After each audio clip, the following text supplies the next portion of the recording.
The sky above the dark valley was silent, covered with thick black clouds. The ancient dragon, known to all as Serath, sat on a cliff overlooking the burning village below. His golden eyes reflected the fire that destroyed everything in sight, but it was not the fire that disturbed him. It was what he saw next. Down below, a group of alien soldiers had captured a small human girl. She was no older than 12, weak, scared, and alone. Serath could hear her cries echoing through the valley. For centuries, Serath had seen the cruelty of both humans and aliens, but something about this moment felt different. The girl did not beg for her life. She only whispered one thing over and over again, a name that Serath had never heard before. Her voice was soft but filled with strange strength. The soldiers laughed, mocking her, until one of them raised a weapon and struck her down. The moment her heart stopped, the valley went silent. Even the fire seemed to freeze for a second. Serath felt something stir deep inside him, something he had not felt for hundreds of years. Anger. Dragons were supposed to stay away from human affairs, but this time he could not turn away. He watched as the soldiers left her small body behind, broken and lifeless. Her hand still held a small pendant that glowed faintly as if it carried a secret. Minutes passed. The wind grew colder. Serath's eyes stayed locked on that glowing pendant. He could sense something strange about it. It pulsed like a heartbeat. Then suddenly a wave of invisible energy moved through the valley. The dragon felt it hit his chest, strong, ancient, and alive. The girl's body began to emit light so bright that it forced Serath to look away for a moment. When he looked back, her body was gone. Only the pendant remained, now shining brighter than ever. Serath spread his wings and landed near the spot. The ground around the pendant had turned to glass. He reached down carefully and touched it. The moment his claw made contact, he saw visions. The girl, smiling, standing beside a tall, shadowy figure with glowing blue eyes. The vision faded, but a voice whispered in his mind, "She is not gone." Not yet. Serath stepped back, confused. Dragons did not believe in human spirits or miracles, but this was no ordinary magic. The air around the pendant was alive with power. He could feel it calling to him. For a moment he thought he saw the faint shape of the girl standing beside him, her eyes glowing softly. She said nothing, but her presence was clear. The dragon took the pendant and held it close. He could feel her memories inside it, her pain, her courage, and something else. Something waiting to awaken. As he took to the sky, Serath noticed something moving far below. The same soldiers, but now they were running, shouting in fear. Their leader was pointing toward the mountains, screaming that it had awakened. Serath turned his head to follow their gaze, and saw light rising from the very place the girl had died. It was not fire. It was not energy. It was something alive. The shape of the light began to twist, forming wings, arms, and a glowing outline of the girl herself. She was no longer human. Her body looked like a being made of pure energy, her eyes burning like stars. Serath hovered in the air, watching as the light being turned her head toward him. For a second, her voice reached his mind again. "You watched, now you will remember." Then just as suddenly the light vanished. Silence returned to the valley, but nothing felt the same. Serath's scales glowed faintly where the pendant touched his chest. He could feel her energy flowing into him, changing something deep inside his ancient soul. The dragon realized that whatever had happened was only the beginning. He turned his gaze to the horizon where dark ships were gathering again. The same soldiers who had killed the girl were now being pulled into the sky by unseen forces. The storm above began to spin faster and faster, as if the world itself was reacting to what had just awakened. Serath felt a deep tremor in the earth. The air around him vibrated with a strange rhythm, the same rhythm as the girl's heartbeat. He spread his wings and looked at the pendant once more. It was no longer just glowing. It was pulsing with life, and inside it, a faint image appeared. The girl's face, her eyes calm but powerful. The dragon understood now that her death was not an end. It was the start of something ancient, something that the universe had long forgotten. The girl's spirit had fused with a power older than dragons, older than the stars themselves, and now that power had chosen him, the witness, to carry its message. As the clouds above split open with thunder, Serath roared, not in anger but in warning.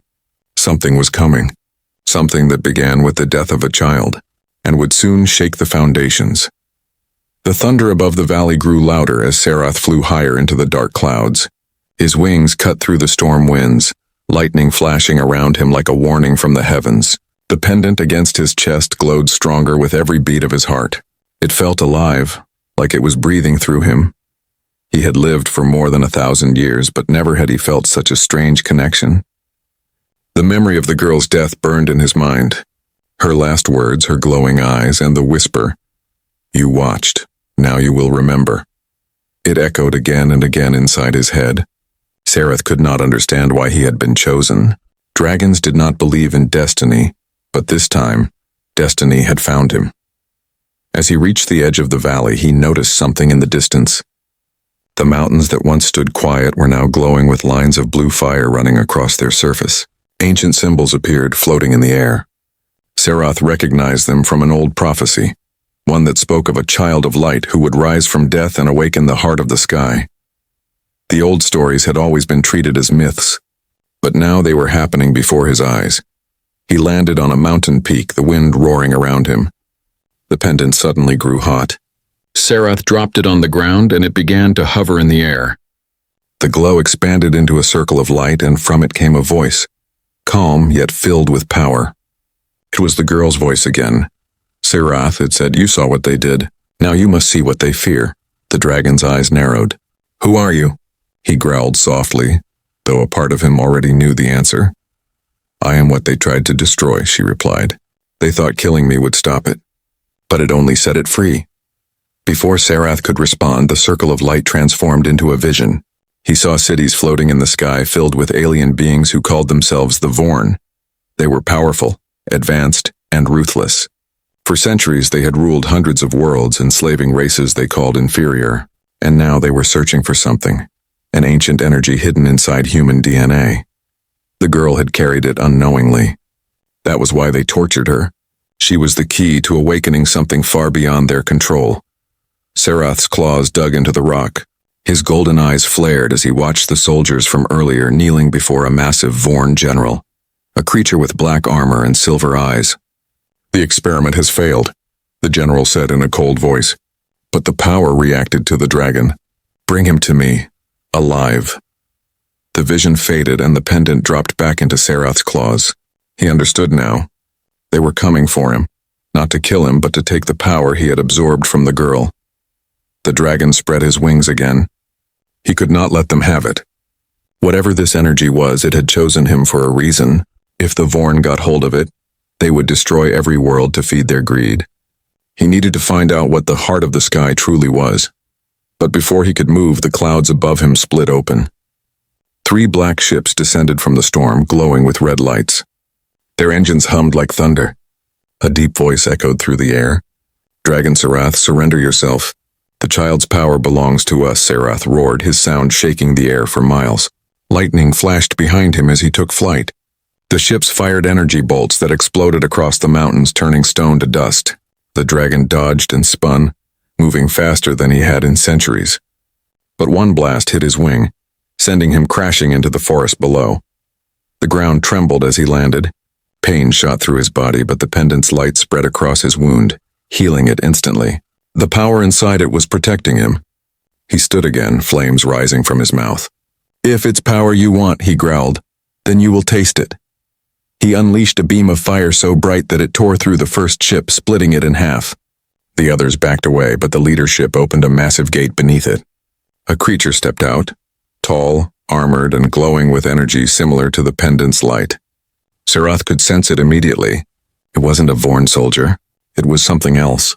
Something born from the same energy as the girl. The creature spoke in a calm, echoing voice. "The child lives through me, dragon. Her pain is mine. Her strength is yours. But if you cannot control it, it will destroy you both." Serath froze. Was this being her protector or her weapon? He didn't know. The creature raised a hand and a wave of light hit the dragon's chest, connecting to the pendant. The world around them disappeared for a second, replaced by a field of stars. In that silent place, Serath heard the girl's voice again, clearer this time. "You were the only one who saw. That is why the power chose you. Protect it, or the universe will burn." When the vision ended, Serath stood alone. The ships had vanished and the pendant was dim again, but he could feel the energy inside him growing stronger. Too strong. The next morning came slowly, with the sky still carrying the scars of last night's storm. Serath rested on a mountain ledge, his body covered in faint golden cracks of energy. The pendant that once glowed softly now pulsed like a heartbeat. Every time it did, Serath felt the girl's presence, faint but alive, somewhere deep inside him. He had fought many wars in his life, against humans, beasts, and other dragons. But this was different. This time the battle was not for land or power. It was for something he didn't even understand. The energy within him was changing him from the inside.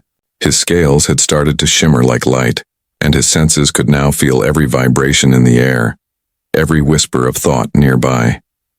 He could hear voices, distant and soft, calling from the stars. They spoke in a language older than any he knew, but one voice was clear. It was hers. Find the heart, protect it. Serath's eyes opened sharply. The heart. The girl had mentioned it before she died, and now that same phrase returned. The heart of the sky, it was not a place. It was something else, something hidden within the human race. As he thought, the pendant lifted from his chest again, shining brighter than before. A wave of light spread outward, forming an image of the girl no longer broken and afraid. She looked peaceful, her eyes glowing like the morning sun. Serath, she said softly, you are not alone. There are others who will help you, but you must reach the ruins beneath the Black Sea. There lies the truth, and my beginning. Before he could ask more, the image vanished and the light faded. Serath looked down toward the horizon where the Black Sea lay, a place feared by all living creatures. Legend said it was where the gods buried their mistakes, and anything that entered its waters never returned. Still, the dragon spread his wings and flew. The sky above him was calm, but the land below told another story. Cities burned in silence and ships moved across the skies hunting. The Vorn Empire was already searching for him. They had sensors that could track energy signatures across worlds. The moment Serath took flight, they knew. As he crossed the mountains, a strange vision filled his mind. He saw humans in secret labs working under alien control. They were being forced to create a machine that could extract life energy, the same power inside the pendant. Serath saw their fear, their pain, and their silent prayers. The girl's people had been suffering for generations. She was not the first. She was only the last of the children used in these cruel tests. The dragon roared in anger, the sound shaking the clouds apart. He promised silently that he would not let their deaths be meaningless. Hours later, he reached the Black Sea. It stretched endlessly, dark and cold, reflecting no light. The waves moved slowly, like breathing shadows. In the center of the sea stood an ancient tower, half buried in the water. Serath descended carefully and landed at its edge. The ground was covered in strange symbols, the same ones he saw glowing on the mountains. The pendant began to hum again. Then, without warning, a voice came from the shadows, and deep, old, and powerful. You bring the child's light to the sea of darkness, it said. Few are brave enough to carry such a curse. Serath's eyes glowed. Show yourself, he demanded. From the water rose a massive shape, another dragon, but made entirely of liquid shadow. Its eyes burned white, and its voice carried the weight of eternity. I am the keeper, it said. I protect what remains of the heart. If you seek it, you must prove your worth. The two dragons faced each other in silence. Then the sea exploded into motion as the shadow dragon attacked. Waves rose like mountains. Serath dodged, flames bursting from his jaws. The battle shook the skies, lightning flashing above them. But the shadow was fast, its body shifting with every strike. Serath was pushed underwater. Darkness surrounded him, crushing and cold. He could not breathe. The pendant's light dimmed. He felt himself slipping away. But then he heard the girl's voice again, soft like a whisper in his heart. Do not fight it. Feel it. He stopped struggling. He closed his eyes and let the darkness move through him. And then something changed. His body began to glow beneath the water, brighter and brighter, until the entire sea lit up like liquid fire. The shadow dragon froze as the light touched it, turning its darkness into mist. When the sea calmed, Serath rose again, his scales shining like molten gold. The shadow dragon bowed its head. You carry the true light, it said. The heart of the sky recognizes you. From the sea's depths rose a crystal, large as a mountain, glowing with the same blue light that had once come from the girl's body. Inside it was a human shape, sleeping, still and familiar. It was her. Serath stared in shock. The girl, he whispered. The shadow dragon nodded. She was the vessel. Her body died, but her essence lives here waiting to be reborn. The universe will need her again soon. Serath lowered his head. Then I will guard her until that time comes. But even as he spoke, the clouds above tore apart, and hundreds of red lights appeared in the sky. Vorn ships. They had found him. The shadow dragon looked up. They come for what they cannot control, it said. You must protect the heart no matter the cost. Serath spread his wings again, his eyes burning like stars. The storm returned, lightning dancing across the sea. The war for the heart of the sky had just begun. The night sky burned red as the Vorn fleet descended over the Black Sea. Hundreds of alien warships surrounded the horizon, their lights cutting through the storm. Their engines screamed like thunder and their weapons glowed with deadly power. Serath hovered in the air above the sea, his wings spread wide, the pendant pulsing on his chest. Beneath him, the heart of the sky, the massive crystal holding the girl's spirit, shone like a second sun under the dark water. The ancient shadow dragon, weakened but still watching, spoke in a deep voice. The time has come, Golden One. Protect the heart even if the stars must fall. Serath said nothing. His golden eyes stared at the incoming ships. He could feel their intent, pure destruction. The Vorn Empire did not come to negotiate. They came to take what they believed was theirs. The lead ship's voice echoed through the air. Dragon Serath, you carry stolen power. Hand it over and your death will be painless. Serath's voice was calm, but his tone shook the sea itself. This power does not belong to you. You tortured an innocent child for something you could never understand. There was silence. Then the ships opened fire. 1,000 beams of red energy rained down like a storm. The sea exploded with light and fury. Waves rose higher than mountains, and lightning split the sky in two. But Serath didn't fall. He rose higher, his entire body glowing with the girl's light. Every beam that touched him turned to dust. The power within him, her power, was awakening fully now. He could hear her voice again, calm and steady inside his mind. You are the guardian now, Serath, but you are not alone. The sea beneath him began to glow. From the water rose hundreds of small lights, each one forming into a shape. They were spirits, souls of the children the Vorn had killed. Their light joined with the dragon's, forming a massive shield of golden fire. The ships tried to break through, but their weapons failed. Their energy vanished on contact with the light. Serath looked down at the crystal below. It was cracking slowly but beautifully like an egg about to hatch. The girl's voice grew louder. They ended my life. Now I will end their cruelty. The sky turned white. The crystal shattered. From the explosion rose a figure, the girl, now made entirely of radiant energy. Her hair flowed like light and her eyes glowed brighter than the sun. She floated beside Serath, looking at the Vorn fleet above them. For a long moment there was silence. Even the ship stopped firing. One of the alien commanders whispered, "Impossible." The girl raised her hand. "You called me an experiment," she said softly. "You thought pain could give you power, but pain creates something stronger, hope." She closed her eyes and waves of light spread outward, touching every ship. Wherever the light reached, engines stopped, weapons fell silent, and the soldiers inside saw visions. Memories of the lives they destroyed. Some cried. Some screamed. Others simply disappeared into dust. The leadership tried to escape, but Serath flew in front of it, his golden wings blocking its path. "No one leaves," he growled. The girl placed her hand on Serath's chest. "Thank you, old one. You saw me when no one else did. You remembered." The dragon bowed his head slightly. "You gave me something worth protecting." She smiled in a small, peaceful smile. Then her body began to dissolve into pure light. The pendant on Serath's chest absorbed it, glowing brighter than ever before.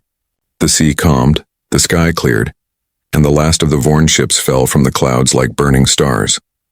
When the battle ended, silence returned to the world. The shadow dragon emerged from the waves once more. "It is done," he said quietly. "The child's soul has become one with the heart. You, Serath, are now its guardian." Serath looked up at the sky. The stars seemed closer now, brighter, as if the universe itself was watching. "She is free," he said softly. The shadow dragon nodded. "And because of her, so are countless others." Days turned into weeks. The Vorn Empire vanished, their power broken. their fleets destroyed by their own greed.